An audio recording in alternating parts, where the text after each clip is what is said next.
welcome to 0 to 60. I'm Matt McChesney. I am the owner and operator of 60 Football Academy and 60 Equipment. Played at the University of Colorado from 2004. 6 years in the National Football League on both sides of football. I'm Matt McChesney. This is 0 to 60. That is Coach Prime. We are at the University of Colorado. Brother, thank you so much. All right. 0 to 60. We're rolling.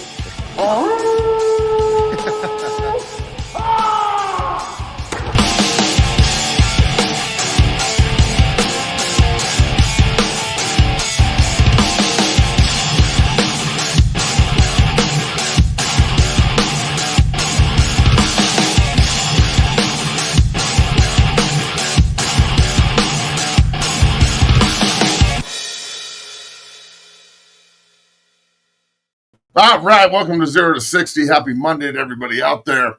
I'm your host, Matt McChesney. Lawrence Vickers is joining us again every Monday and Friday. He's in backstage right now, getting ready for the show. Bailey's on the ones and the twos, as usual, doing a great job rocking the fucking house every single day. Monday, Tuesday, Wednesday, or Monday, Tuesday, Thursday, Friday, we'll be on at noon for the entirety of the football season. And we got some big-ass news coming up in August, Bailey. After the show, I got some shit to tell you. That is really going to help us take the next step here on 0 to 60. And we couldn't do it without all of you and the support. So thank you to everybody out there that supports the show. The super chats and the subs are open, and Nick needs new cleats, goddammit. So let's go. Check out everything at 60academy.com, all the gear and swag. We got t-shirts and hoodies and all kinds of shit out there in the world. So today's a big show. We got a lot to talk about, laugh about, criticize. The WNBA is on the docket today, and boy, I'll tell you, we are about to roast those MFers. So let's get LV on the show, Bailey, and get rolling, dog. Matt, happy Monday. We're in the building here on 0 to 60. Man, this is going to be a great show. Got LV, Lawrence Vickers joining the show here soon. Matt, how was your weekend? I saw you watching some old games, posting some highlights of Coach Sapp, Matt, and we can't show them here. We would get flagged for copyright, but Coach Sapp you can't show those old school highlights and shit, really? We'll get flagged, and then we can't make money on the episode. Oh, that's crazy. I didn't know that. But well, still, I'm a football junkie, bro, and I love YouTube. YouTube's great, especially now with like the middle of the season where nothing is going on, right? Mm-hmm. Or the middle of the off season where nothing is going on, and like I kind of want to jump off a building because nothing is going on. I feel that. it makes it bearable, because one thing about sports that I've noticed is nobody goes back and watches old games. You watch it once and then you never watch it again. And going back and watching some of these old games, from playoff games in the 80s and 90s to Super Bowls to old college games. I watched Miami and CU last night. Miami just beat the shit out of us until CU made a huge comeback. Warren Sapp and Ray Lewis are out there running around and shit as puppies. And it's really cool to watch, bro, because you pick up on a lot of shit that you didn't see the first time. You know, in 1993, when I was 12 years old sitting in the stadium, I didn't see 90% of the shit I saw yesterday with a trained football eye, you know? Right. Yeah, and the fight. I kind of forgot about the huge brawl in the middle of the damn game. And like The Rock is in the middle of the fight and shit. There's star power all over the field in that game. So I just love going back and watching old games and paying homage to the old vets. You know, I put that out there and tagged Coach Sapp, and his response was, "You're a little late on this one." Yeah, no shit. It's 1993, dog. I understand. No one else is posting a video of you getting a TFL, dog. I'm trying to give you a little love. Fuck. So I think that, we got Steve Rosga on the show this week. Steve's actually in town with his daughter's softball team, and they're kicking ass. He's here all week, so he's going to be on live at some point this week. If you don't know who Steve Rosga is, you're probably a prime sexual. If you do know who Steve Rosga is, you're a true Buff fan, because that's a bad man. I mean, 15 was one of my favorite players ever. He's the reason I wanted to rock the shield and the do-rag, and I did. And all you prime sexuals, you can learn about the past. We got some bad motherfuckers that wore black and gold back in the day, especially that 96 team. Oh boy. So he'll be on the show at some point this week. I can't wait to get his take on everything. Bobby Pesaveno's on tomorrow, buff great quarterback, to talk about the all-Colorado team that we're putting together here. It's the all-time greats from 86 to 2025. Bailey's going to have his team. I'll have mine. Vico has his. Pesaveno has his shit tomorrow and react to our stuff. We got Mason Crosby on Thursday. We got Vickers back on Friday. Next week, we got a ton of fucking guests as well. So it's football season, baby. Hold on to your ass. I'm going to shut up now, but I'm pretty excited about everything, and I think that it's going to be a great year for the Buffs. And I always like to turn an eye to the past because I don't feel like people do it enough. And you know, I love watching the old games, and I'm going to keep doing it. And every time I see something cool, I'm recording that shit and posting it. So if you don't like it, kick motherfucking rocks. Actually, place kick a boulder. How's that sound? That sounds, yeah, perfect. Good. I love it, Matt. But without further ado, Matt, we got lots to talk about in this show, and we're going to talk about it with our main man, Colorado alum and former NFL fullback, our main man, the hype man, Lawrence Vickers, joins the show. LV. Hey, dickhead. Damn, you got a bucket hat and everything. Somebody's ready for fucking practice. Yeah, fuck you too. Hey, so when do you fly in Wednesday? Thursday. All right. You get here Thursday afternoon? Yeah. All right, so let's do the show live down here at the gym on Friday.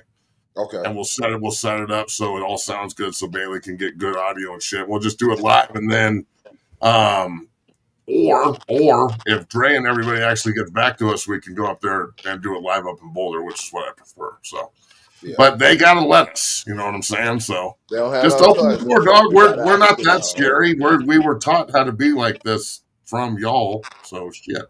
All right, Vic, we got a lot to talk about here today on the show. I'm so glad you're doing Mondays and Fridays. This is a staple now, folks.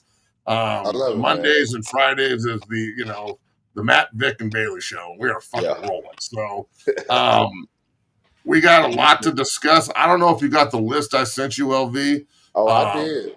Good. You gave me some fucking homework, bro. That was homework. Yeah, dog. And I'm not even done with it yet. I got a lot more shit to do on the defense and stuff. You got to understand, I grew up literally 6 minutes away from the stadium, homie. I used to sneak into that motherfucker when I was a kid.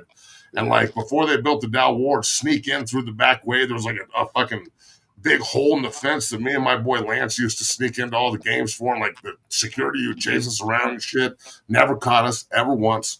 And it's the only place I ever wanted to play. And I think I know a lot about the history, especially from 86 on, the first time they beat Nebraska in 30 years. And it's really a special place with a lot of bad motherfuckers and guys that you forget about. And it's one of the reasons when we dove into this all-time Colorado team. And at the end of the week, Bailey's going to put together a bunch of verticals and videos for the offense. And then at the end of next week, we'll put a bunch of stuff together for the defense. We also got a special teams little pocket there that we'll figure out. But just looking at everything from 86 to 2025 and the number of guys, and I'm not doing a 53-man roster or anything, more to the college era where you can have 80, 90 guys on your roster, because there's a lot of guys who deserve recognition, in my opinion, on this. And we want the fans to be involved. So react to the quarterbacks on the list, react to the guys that are missing. I mean, I'm torn so badly about one guy that's not on the list of quarterback that I feel like we just need to add his ass just because. So, today's a big day, and I'm really excited about it. So let's go, Bailey.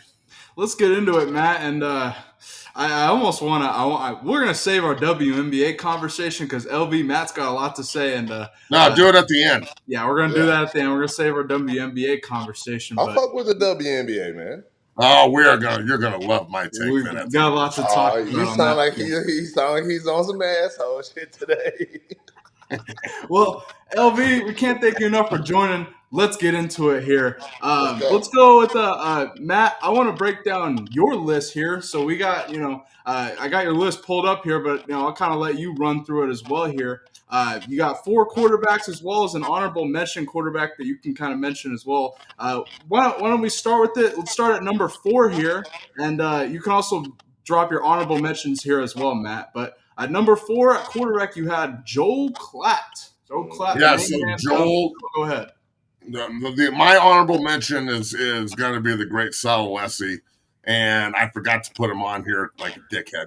But Sal Alessi is our honorable mention, and it's hard to say that he's honorable mention because that man, what he did for the University of Colorado, what he means to the University of Colorado, is paramount. I mean, it's unbelievable. So Sal's our honorable mention.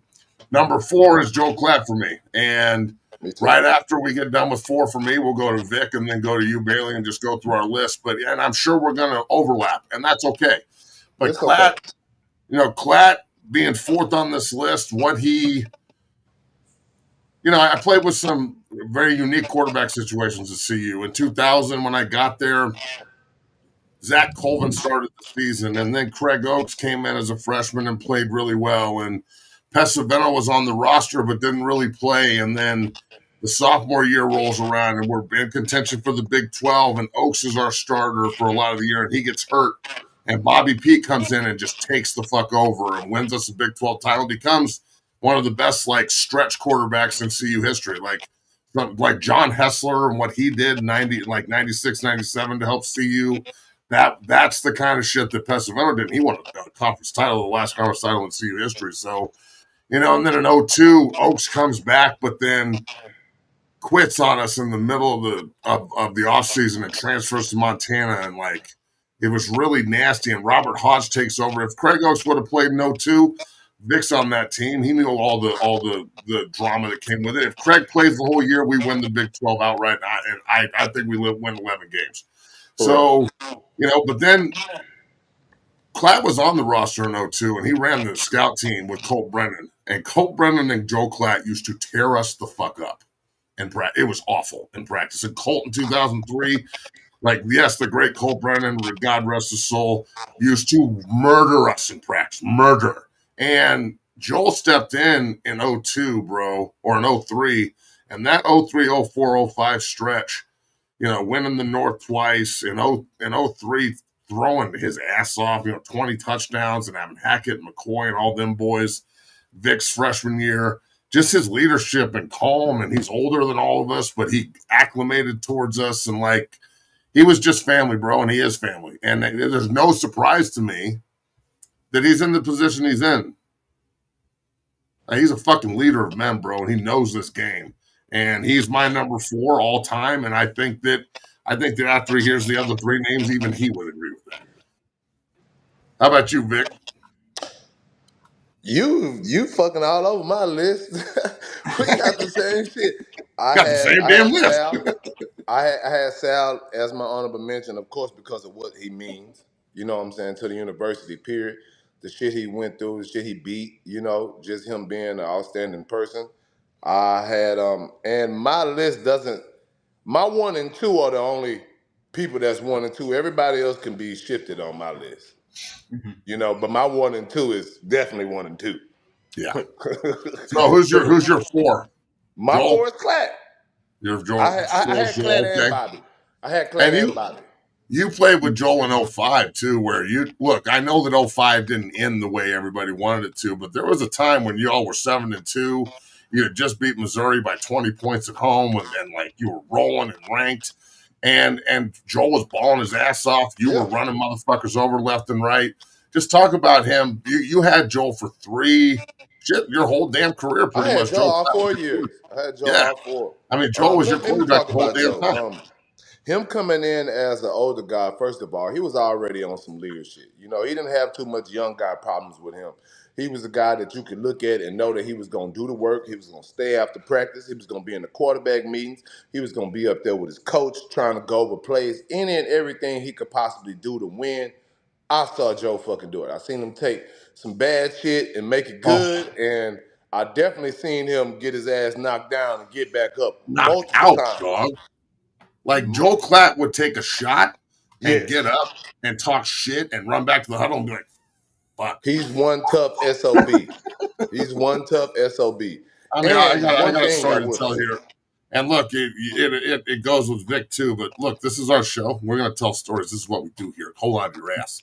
So we used to run live 9-on-7, and we used to run like never live quarterback though, Never. ever. Like Barnett would never let you hit his quarterback, but every now and then, GB would just walk by the fucking lineman, and we'd be standing there getting ready to go, and he'd go, "Quarterbacks are live," and I would look. I'd be like, "What the fuck did he just say? Quarterbacks are live. Let's go!" And I remember one day we had 9-on-7, and Vic and I tackled Vic in the backfield once, and he was talking shit to me. We're talking shit back and forth. It's getting all hectic. There's like a huge fight. And then GB, right after that, we go to team, and he's like, "Quarterbacks are live." And I'm like, fuck, this is incredible. So I beat Brian Daniels on an inside move because that's what I do. And I get Klatt right under the chin, bro, and like lift him off the ground. And it was kind of fucked up. But that's just the way we were, bro. I'm not going to take it easy on 1-4. He wouldn't want me to. And he got up, and he goes, "That didn't hurt, you big cross-eyed motherfucker. Go back to the huddle, bitch." And I was just like, damn. I was like, God damn. I ran back to the huddle, and I was like, yo, I just hit him everything I got. And he called me a cross-eyed motherfucker and told me to go back to the huddle. I was like, I think we're going to be pretty good this week, coach. Oh, man. Most definitely, bro. Klatt is one tough SOB, bro. That's one bad motherfucker right there. He is, bro. Who you got fourth there, Bailey? Man, so fourth, I put Coy Detmer at 4, and then I had Klatt as my honorable mention because we got Coy. I respect Klatt, but player to player, I was thinking it's a toss up, but that's what I put up 4. So and Coy won a ton of games in Boulder too, bro. And then look who's at the top of my list. Coy Detmer. It's hard. How do you leave Coy Detmer off the list? And Coy played for like 10, 12 years in the league too. So exactly. I'm glad you're giving Coy some love. He definitely deserves it. He definitely number 3, I got the great, the incomparable, our guy, Darian Hagan. All right. I mean, that he is Colorado. At 3? I got DH at 3. And look, he gonna kick your ass. I know. Your ass. I get it. But the other two, I just can't move. And the other two are really going to spark some shit because the prime sexuals and the CU fans are going to go at it. DH is Colorado football. Without Darian Hagan, we don't have a national title. He got hurt in the national title game. Charles Johnson stepped in and helped secure that win 10-9. But again, Darian Hagan did I have flashbacks of Darian Hagan down the left sideline in 89 with the late pitch to J.J. Flanagan 40 yards down the field and J.J. taking it in against Nebraska and Folsom. Went to Lincoln in 90 and won that game. Just steadfast leader, bleeds black and gold. I personally think he's the guy that you keep on your staff. You never let Darian Hagan leave the University of Colorado. So personally, I thought that was a mistake by Coach Prime and his staff. I feel like whatever you got to do, you can get rid of everybody. But there's 2 guys that deserve to stay on that staff, and they were Mike Sanford and Darian Hagan. And Mike for what he did for the school when everybody turned their back on it. And he's now the head coach of Valor and a great friend of mine. I love Mike Sanford. And then Darian Hagan was there. I mean, when he got done playing, he went straight back home. They hired him, and he had been there forever. And DH is the kind of cat that, Vic, you played for him and played in his room. DH is the kind of cat that, there's some coaches that talk to you, and they talk to you like you're a used car salesman, and they're selling you a car. And you're like, it's the interaction's cool. You got to be cool to each other, but there's no relationship. Darian Hagan's a real one, period. And we're not just talking about a football player. That's a badass football player. But as a man, fuck, DH is that guy. He's a real stand-up fucking dude. Where do you have him, too? Who, Hagan? Yeah. No. 1. You fucking right. Yeah. Ooh. You fucking right. I feel like a fucking asshole right now because I don't have number 1. But I don't. I just don't. He's 3. And it's not just because of his play for me. I personally know the motherfucker. Yeah. He personally coached me, and I still talk to him to this day. That's why he's my number 1. And DH and EB recruited you, and like Yeah. there's some special shit right there. That's a I'm special not moment. getting my ass It's kicked. like You can. when he sees this, he's gonna kick my ass. He's gonna be like, kick "Oh, your you're my ass, guy. bro. Fuck you, McChesney." He's gonna kick But your ass. it's like the relationship I have with Coach Wilson. Like, Yep. that's like my father, dog. Like when he talks, I'm like, "Yes, sir. What do you want? 3 blades of grass? I'll run my ass over there right You're now gonna and get get you 3. 5 blades of grass if he 5 asks you for blades of 3. grass. Go get me 5 blades of grass right now, meathead. Get your ass over there. Run to the fence. Give me 5 motherfucking blades of grass. Hey, you big cross-eyed motherfucker. 5 blades. Go. Yes. You better wear that That's fucking him. visor. No one can see your eyes. Fucking dick. That's fucking him, bro. That's him. That's him. All right, who you got third there, Bay? Matt, my number 3 echoes yours. You said it best. I got D. Hagen at 3. Man, I feel like a jerk. I need to move him up. All right, number 2 for me is Flash. That's a bad man right there, Cordell Stewart. Yeah. And honestly, look, 2. I know it might be recency bias for me. I guess you can guess who I have number 1. Yeah. But tell me, like let's just talk about Cordell for a minute. Cordell, think about this. Put Cordell Stewart in today's football. Killing. Yeah. He's killing. Bro, fuck. He was before his time, bro. Nice quarterback He was position. before his time. I mean, That's what do you all I do? can say. He was before his fucking time, man. A person And that put him it's out almost there. like I'm watching a lot of these old games, homie, and I'm like, man, Coach McCartney's like doing his best, and GB's doing his best. Everybody's trying to figure out what to do with 10. Like, what do we do with this guy? Because he does everything well. I feel like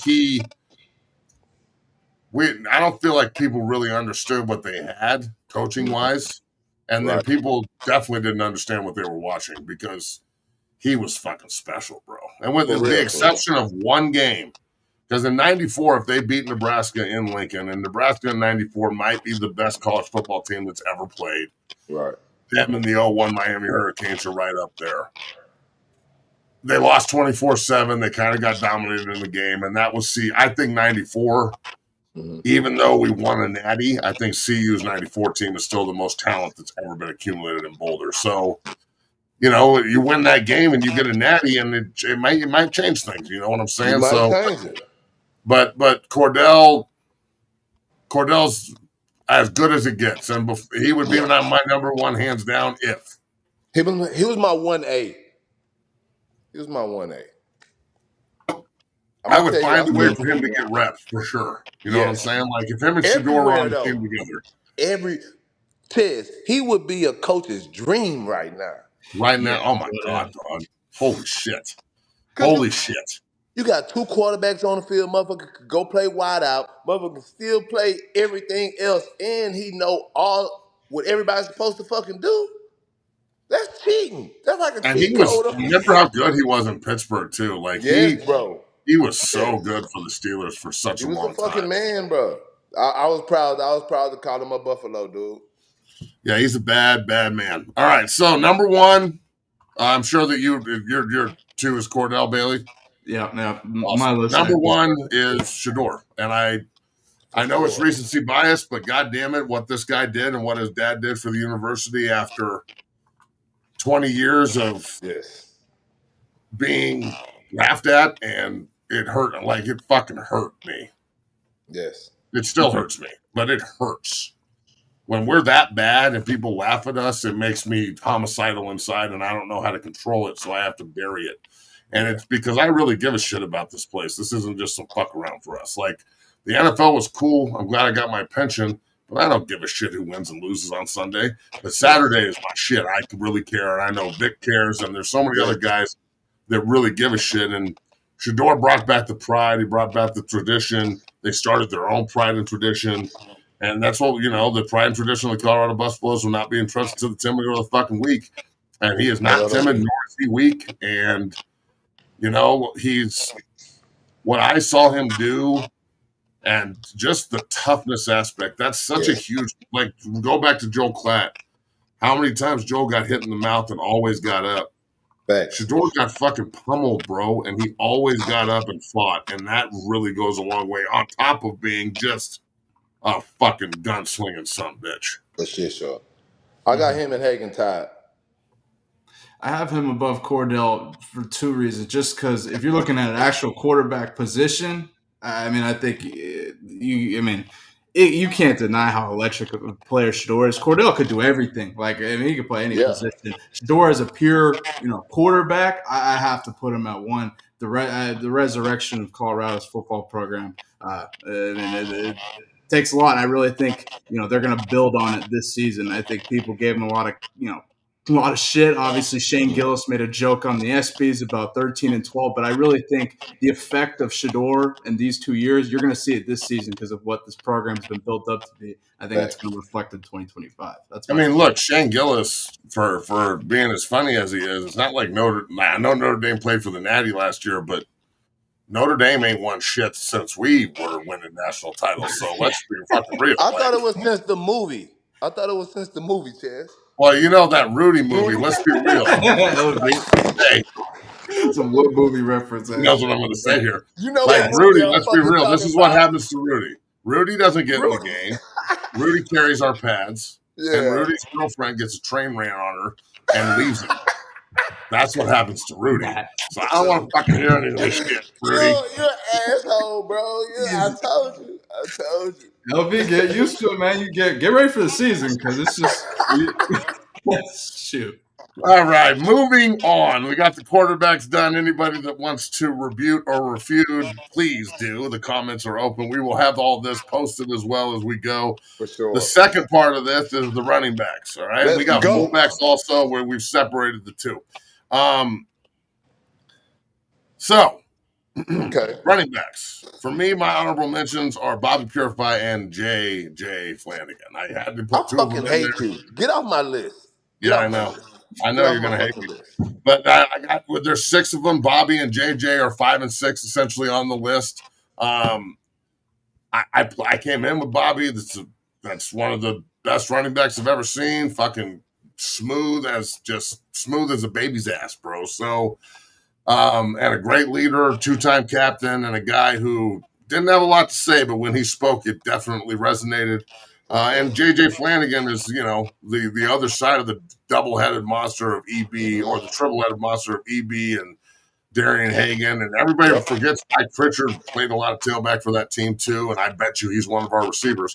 But I got Bobby and J.J. as the honorable mentions. And look, Bobby's like the second or third leading rusher in Colorado history, isn't he? Facts. That's why my list doesn't have a I'm not gonna put them in order. I'm not gonna. You're just naming names. Yeah, I'm not. Yeah, see, after I got done, I don't want to fight nobody. I play with these guys. I don't want to fight. I'll fight any of you motherfuckers. Say something. I love them though. I love them. I love you too. I love all you guys. We can get over it. There's lit. I'm not gonna get over it with them assholes. Hey man, I get it, but shit, there's lists and there's numbers and shit, and that's the way this works. So that's why we're doing this. So tell me what you think. What are your honorable mentions? Kind of what you said. I just have my top. I always have my top 3, and then everybody else kind of just whatever spot they fall in. That's just, you know what I'm saying? I'm gonna go with the for sure top 3, and everybody else. It ain't no order. Right. But Purify and JJ are obviously on your list. Oh yeah, they're on my fucking list. Yes, they're right here. I'll show you. All right, how about you, B? Well, and you even got I just did straight 4. I was kind of waiting for you to go into 4. I didn't even put honorable mention. I just went straight 4, and because honorable mentions kind of. Who you got at 4? Let's go read it. At 4, I have Philip Lindsay at 4. Obviously, great recent Colorado, great. Went to the NFL, shorter career, but did some things with Denver as well. I really like what he did. Colorado's, probably most recent success with the exception of 2020, but great guy, and one of Matt's guys as well. So fucking hard. Phil Lindsay's one of those guys that could have fucking rolled with us. Yeah, I like Phil. He was a down to earth, gonna gritty motherfucker, and gonna get in there and gonna stick his nose in there. That's what I love. Oh, yeah. He was gonna die with his boots on, Chaz, like us. Oh, damn straight. And he, great Pac-12 buff too. There's not a lot of Pac-12 buffs on this list because we were dog shit the entire time we were in the conference, other than one season in 2016 when, point in case, homeboy was leading us to the promised land and they were a game away from the playoffs. So, but I got Phil at number 3 all time in mine. I got Chris Brown at number 4. You got Brown at 4? You a fucking asshole. I'm an asshole. You was that asshole. 3, 2, and 1. How in the fuck am I supposed to replace EB and Rashawn Salam? How am I supposed to replace EB? LB, just wait. Just wait. I put Rashad 1, EB 2, Chris 3. I got EB That was my 1, list. Rashawn 2, Phil, Chris Brown, Purify, and Flanagan. That's 6 bad motherfuckers. I don't got EB at 1 because he gets on my nerves sometimes. So I got him at 2. I got Rashawn at 1 because he's gone. I got a RIP. Now, if Rashawn was still here, I'll put EB right there and I just would have took the fight. But Rashawn is gone. So EB, your ass go to 2, motherfucker. Your ass go to 2. Chris at 3. Rashawn at 1. And look, Chris, you might say that Chris had the best year and a half stretch in CU history. Yeah, touchdown Brown, motherfucker. He got his own name. From the Nebraska game on, I remember the Iowa State game the week before we played Nebraska. Cortland Johnson, who arguably could be on this list as well, 27's a bad motherfucker. Yeah. He had the first time in CU history up to that point where somebody had 100 yards rushing and 100 yards receiving in the same game in Ames. And CJ was the one that was supposed to have the big day, and he rolled his ankle really bad and couldn't play the rest of the game. And Purify and Chris was the third back that day. So if Cortland Johnson doesn't go down, does Chris get all the touchdowns, or does Bobby? Because now Bobby started getting the 1 reps, and Chris came in and ran the 2, and then bam, it blew up. So Chris Brown was so special, bro. That motherfucker right there. God damn. Hey, I want to say this about Chris. Hey, Cortland, I got you on my shit too. I'm not bullshitting, big dog. I got you. Fuck what Chad's talking about. I still got it's hard. How do you keep Lamont Warren off the list? How do you keep Herschel Troutman off the list? How do you keep a lot of dudes Cortland Johnson off the list? Oh, fuck, man. Hugh Charles was a bad motherfucker. Brian Calhoun was a bad motherfucker. I was just about to. I didn't have enough people to even put on the fucking list, bro. But that's why we're doing this shit. So I want to know, what the people have to say about it too. Because when this goes vertical and gets on social media, I think it will blow up. People have a lot to talk about. They're gonna talk shit about you first, though, Chad. Well, that's fine. I don't give a fuck. Ain't nobody. They'll say it here, but they won't say it to me. Exactly. That's the best part. That's the best part. When they see me, they'll be like, "Oh, Mr. McChesney, we love your content. Do you think we could get a picture and an autograph? You're my son's favorite." Yeah, most definitely. And I'll be like, "Of course, bro. Fuck, you're the one that told me I was a dickless piece of shit a week ago, but right now we're best friends." All right, and now my favorite position group. Because they're just gone. They're gone. And very rarely do you see one, and you're like, I see it's like a goddamn Yeti. All the Yetis are gone. It's a fucking abominable snowman. No one's ever seen one. The fullback position. And Colorado was great and known for fullbacks for years. Maybe not as prevalent as Nebraska, who had every white fullback in history for years. But I'm telling you, we've got some bad motherfuckers. And I don't know who I would put an honorable mention. I can only think of really 3. 4. You got 4. So I want to know your 4. And then I'll tell you in my order my I'm last. I'm last because I'm the youngest. That's the only reason I'm last. I got you first. I know. I can't do that. I can't be a dick like that. I know. I'm first too. I appreciate you. I mean, shit, dog. I didn't even put myself on the list, so I hear you. I feel you. If I wasn't first on your list, fuck my list. But if I wasn't first on your list, we was gonna fight. But I'm last out of respect for the older guys. That's the only reason. Okay, so who I have first? Brandon motherfucking Drum. Oh, the Alaskan That's assassin. my leader. Yeah, I was on my list. That's my big dog. Yeah. That's my big dog. He taught me every fucking thing I know. He's first. Yeah, he's also first on he's second on my list. And only because. Then I go Bo Mathis. Ooh, really? Yeah, I took it back. Damn, dog. That's big I go time Bo right Mathis. there. I go Bo Mathis at 2, and my number 3 is John Baylor. God damn, Vic. How about George? I only had 4. Well, I can't have this list without George Hemingway on it too. So, Hey, I feel it. but like that's my thing is there's so many fucking players, so many Yes, bro. guys that you're just like, fuck, dude, these guys, and that you're special because you played a ton of tailback too. In fact, you're the only guy I've ever heard of that's the V back. So Yeah, I'm the only one. there's At my only own one V position. back in Colorado history, and it's Lawrence Vickers. So, and look, that's the fullback position in Boulder. Brandon Drum hit me so hard once in practice that I like rolled backwards 3 times. And he's just that motherfucker right there. Every time you go watch 62-36, and Yeah. he is literally in front of everything that happens. A Every time lasting Twitch does a assassin. good run, every time Bobby breaks one, 33 is smashing someone's fucking face. Yes. I've So, seen real stories. I've seen this motherfucker hit some of the, when I say the toughest fucking linebackers and smash they shit in the ground. I seen him and EB go in the meeting, kick everybody out, and flip everything over in that motherfucker. Both of them come out of there with black eyes. yep. I honor and respect this motherfucker for forever. He taught me And everything I his know. boy, He taught me how to be a tough, badass motherfucker, and he did it on his way out. He didn't have to do that. He was getting ready to go to the lead. He didn't have to teach me shit.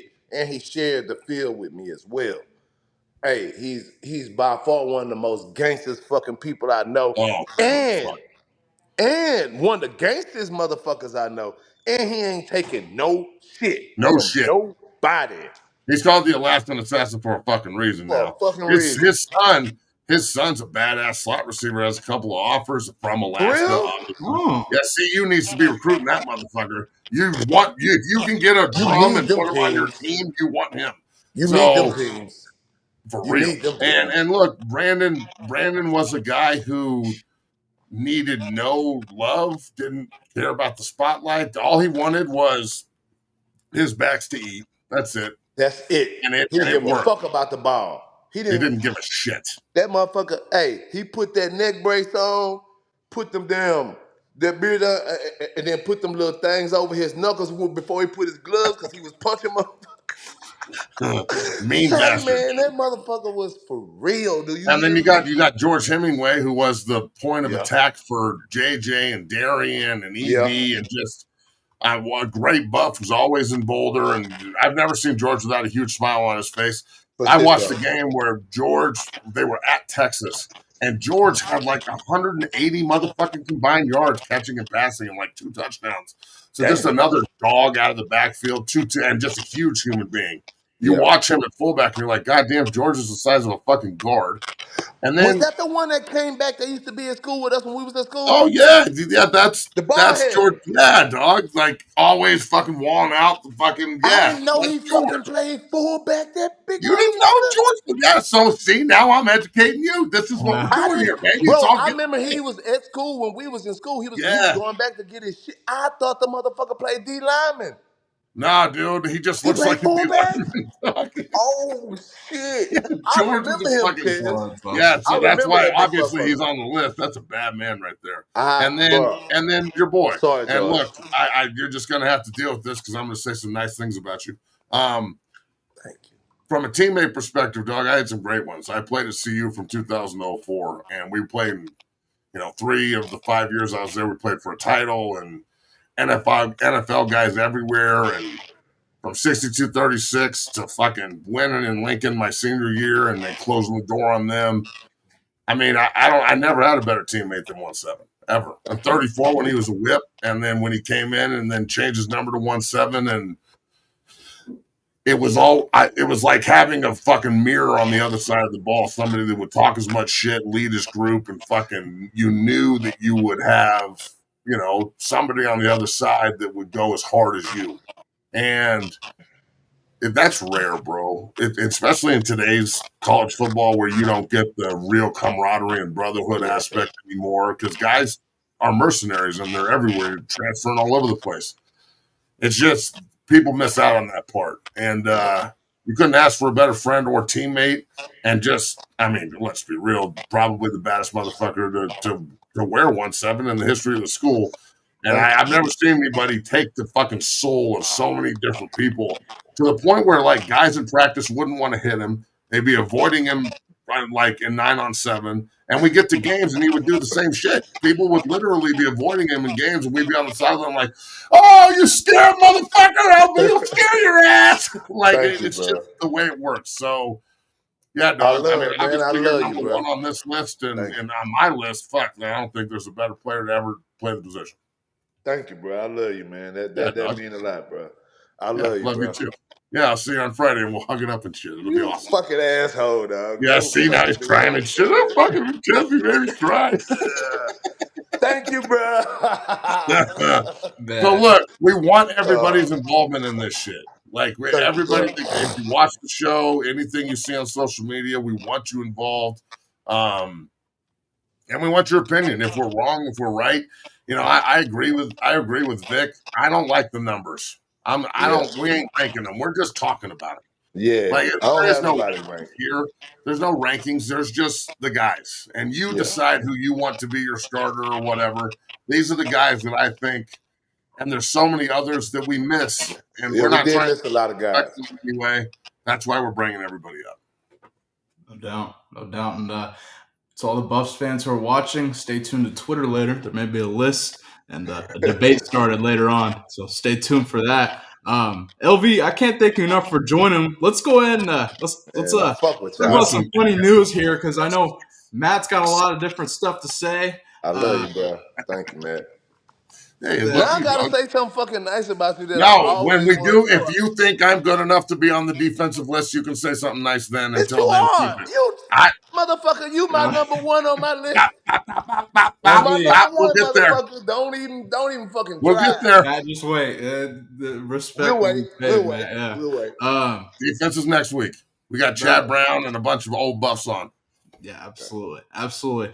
Well, let's move forward, Matt. Let's go into some different news, some non-football news. Let's go over to the WNBA. So over the weekend, the All-Star game went down, Matt, and during warm-ups, WNBA All-Stars took the court in shirts that read, "Pay us what you owe us." Matt, meanwhile, the league lost an estimated $50 million in 2024 alone. So a little bit of I don't know how this is going to work here, Matt. I'm going to let you just take it away here. Go ahead. What do you think of this? They lost $50 million. Can you as a league, they're down 50. They're $50 million in the red. Yeah. That means the NBA has to subsidize before anybody even gets paid $50 million, and plus salaries and expenses and all the other bullshit. So they're not making money. Let's just be real. I'm not sitting here trying to be a fucking women shouldn't play sports shit asshole. That's not what I'm saying. Right. Wearing this is an uneducated move. Mm-hmm. Because it sparks this conversation. Right. You're $50 million in the red, dog. Pay us what you should be paying the NBA back if that's the way this is. What are you talking about? You can't make money in business without making no money. If you don't make money and someone else has to sell, it reeks like arrogance. It reeks like an absolute disconnect. Yeah. I'm not saying the WNBA is not important. It is. It's important. The league is whatever. I'm not going to watch it. I could give a fuck, but people like it. Caitlin Clark has obviously done something and got people excited. Cool. There's educated women in this league who there's no fucking way that they actually think that they're you're just worth more because that's bad business. It doesn't work like that, bro. You have to actually make money in order to pay. The reason the NFL and the NBA and everything is so goddamn explosive from a monetary standpoint is because people support it and the TV deals are through the roof and advertisers can get behind it. People watch. People care. No, like, bro, I'm tired. I'm sorry, but if you, I can't get behind this. This just makes them look even fucking worse, bro. It's terrible.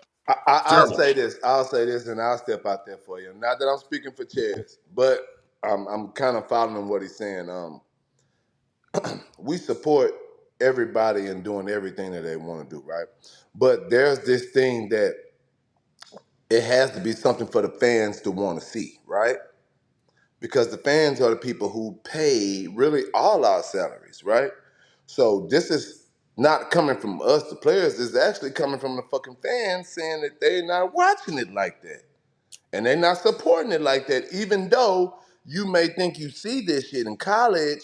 And this has nothing, this comes from the fans. The fans are not supporting it and watching it like that. So maybe you guys should go back and look at what you could do to make it better, right?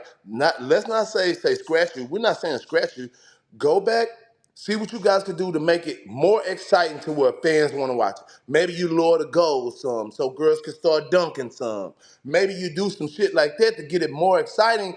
Then whenever the fans come aboard, they're going to support it and then it's going to be big. But when you go out asking for more money and you're 50 million in the red, that shit doesn't make any sense at all. So it ain't, None. that doesn't make sense. That means that you guys is sport and people are not watching it for a reason. So that don't mean give up on it. That just mean go back to the drawing board, add some shit, take some shit away, make it a little bit more exciting, maybe lessen the Because it's game. obviously popular You right know now. what I'm saying? Like Find this is something the that's iron's gonna hot work. right now. They got to figure out how to make it strike. Yes. What do you think, Bailey? Go ask the average woman whether they watch the WNBA or not. That's the other thing. Women don't watch the WNBA, so they got to do something to make it appealing, right? That's the other thing Shaq watches the WNBA, dog. And Shaq also said lower the rim, so he was right about that. Like, they should lower the fucking rim, dude. Like it's not a knock. It's what it is. That shit will go crazy. Girls dunking the ball like if on each Caitlin other. Clark got to go fucking posterize Juju or the other way around, holy fuck, that shit would be crazy. That shit would be crazy. And like the USC phenom, she's about to be in the league. They can market around her. But at the same time, I'm tired of the outrage and the people that get angry when you talk shit about this or just tell your opinion. And then they can't name one fucking player other than Caitlin Clark. They have no idea what they're talking about. They don't know the team. And I don't know them either. And I'm not sitting here acting like I fucking do. Right. Let's be real. If the NBA wanted to play hardball, and honestly, if I'm the NBA, whoever's in charge of subsidizing the WNBA, okay, I'd be sending a real nasty email today. For real. Like, how fucking ungrateful are you? Like, you got the world by the fucking balls. Damn. You don't have to do shit. You don't have to make money. Yeah. And now you want more? And you're not making anything to justify paying you more. You just want more because, why? Because you think you're worth it? What the fuck are you talking about? Again, it's skewed. You have to be actually worth the money to get paid the money. It's like when you look at the whole NIL situation and kids getting paid in college, there's certain kids that get paid more. And it's because of stars and size and hype and shit like that. And that's the way this works. I'm sorry, but that's the way it works. If you're projected somewhere and you have two people that will fight over you, the price is going to go up. Right. Right now, the WNBA has no leverage. The only leverage they have is Caitlin Clark. If Caitlin Clark gets hurt, everything goes in the tube. So until they can find one or two more stars, think about the NBA. It's kind of like they made more money in college than they do in the WNBA. Way fucking more. If you're a female basketball player, college basketball for the females is way more popular than the WNBA. Like I said, they got to do some. WNBA got to come. They got to figure something out, dog. It's never been more popular than it is right now. That's it, bro. It's not that we don't want it. Just make the shit a little bit more exciting to what do something. You gotta do something. You gotta do because something. Right now I look at this and I go, I'm not trying to be a sexist asshole or anything, but you got to be fucking kidding me. Yeah, like, I'm not that at all. I'm just trying to be real here. Like, if this is like, I don't even know how to equate it to a male sport because most male sports make money. Right. But it's because it's physical, it's entertaining. Guys might end up fighting. Well, yeah, but like female fighters make fucking bread. Yeah. Female fighters don't like. The female They fighters in the are. UFC don't struggle with this. They get paid. It's People go exciting, watch bro. them fight because they're beating the shit out of each other, and it's exciting, right?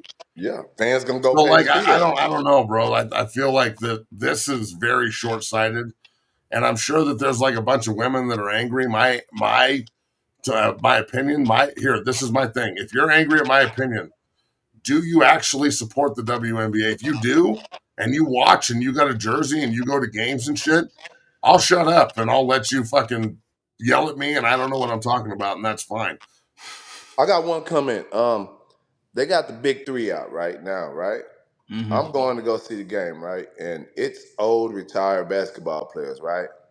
The shit is exciting because you get to see older guys really street ball hoop, right? So it's a little bit more physical and shit can pop off quicker. Talking Like shit. talking, you feel me? Like this is the shit that people want to see. They want to see you compete surpassed. That's why when in college, when them girls was getting into it and pushing and all this type shit, the shit was banging. Everybody was sitting there watching it because the shit was entertaining. You have to make the WNBA more entertaining, and they have to find a way to do that. That's it. It's a simple fix if they just would get their head out their ass and say, hey, what can we do to make these girls more popping? If you get some people in the room to see what they could do to make it a little bit more popping, a little bit more aggressive, that's all you fucking need. It's already in line. Sometimes you just gotta fine tune shit. You know what I'm saying? They need a counterpart, a real counterpart for Caitlin Clark. They need a magic Larry Bird. They got to have it, and I'm hoping that like the Juju, what's her name from SC, who's a baller. Yeah. I'm hoping that she can come in and actually be that rival for Caitlin Clark on the other side. I'm not saying that what's old girl's name that can't make a layup that thinks she's the shit. Angel Reese. Angel Reese. Hey, you better I'm watch not your saying fucking mouth by Andrew Reese, bro. LB You had a better, hey, snap bro, at watch you. your fucking no. mouth, bro. Hold the She's- fuck on, bro. LB, What is she's this? A so Masons fast, convention? You with this Hey, Caitlin time Clark out. shit, you better What are be you talking running about a Reese, Masons cuz. convention? Am I going to take all these bricks and Fuck. build a homeless shelter so I can get your mother out of my fucking house, Angel I'm gonna Reese? get Andrew Reese for your ass, boy. Angel I'm Reese gonna is get her. terrible, dog. She's awful. You know she is. You better watch your fucking mouth, Oh, what Chaz. you gonna do? You're in Houston. I'll see you Friday, Hey, motherfucker. I'm coming Friday, motherfucker. And I'm bringing my boxing gloves. Watch how you talk Oh, about I yeah. her. mean, shit, dog. You from the hoop, cuz? Look, Fuck what you talking If about? Angel Reese had a fucking bricklaying company, she'd be the most goddamn successful. Caitlin Clark getting her shit put out on the backboard. I don't give a fuck about no Caitlin. I do The like fucking Mason but you convention's about to here. make me Angel switch. Reese is in town. Oh my God. Fucking Here's what. This is why I didn't want to have this conversation, cuz I knew he was leaving her name out for a reason, asshole. Here's what I'll say. They're playing with fire. If they sit out or strike, they're going to be playing in the big three. Like, it's, I mean, Yeah. Hey, how about they're this? full. How about Girls Caitlin Big Clark Three goes and sound plays good in the too. Big Three? I'm with that. Caitlin Girls Clark Big was offered Three. a bunch of money. Yeah. Go put Caitlin Clark with like two X NBA cats and put another chick on another team with two X NBA cats and let her go fucking drain some threes on Michael Beasley and fucking I bet you people get fucking Oh entertained yeah. then. Fuck See, they yeah. was doing that in the Michael All Beasley's Star fun. game too, though, Chaz. They did that. They did the men and the women together in the All Star game. Shit was way more explosive. Just saying. I think that would they got to figure something out. So Yeah. all right, Bailey, what else, bro? And then we're out of here.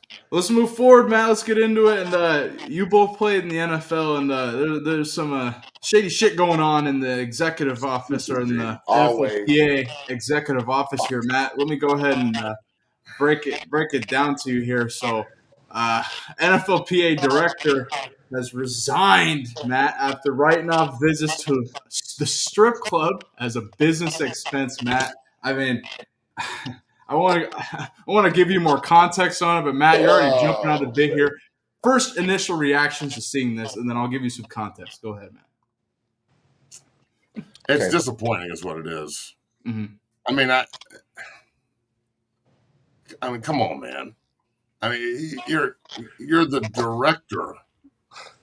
You're a little bit of class and character and moral standing would be nice.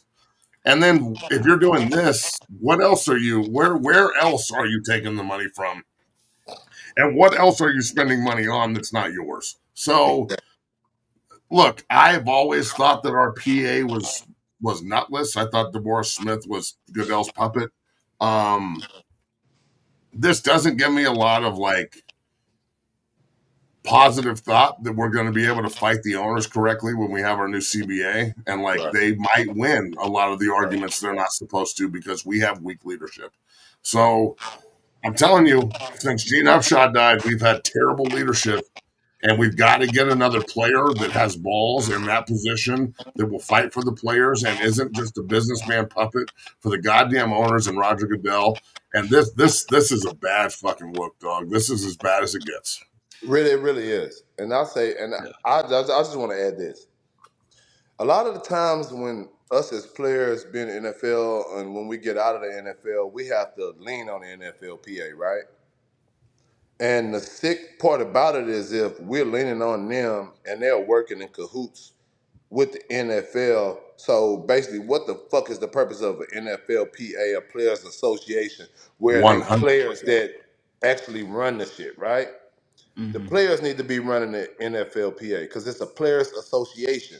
That means it's supposed to be in the best interest of us. That means us and the NFL are really not supposed to see eye to eye and shit. We ain't even supposed to be cool like that because at the end of the day, we're gonna have to end up going back to the table for shit over and over because we still have to keep fighting for player rights, man.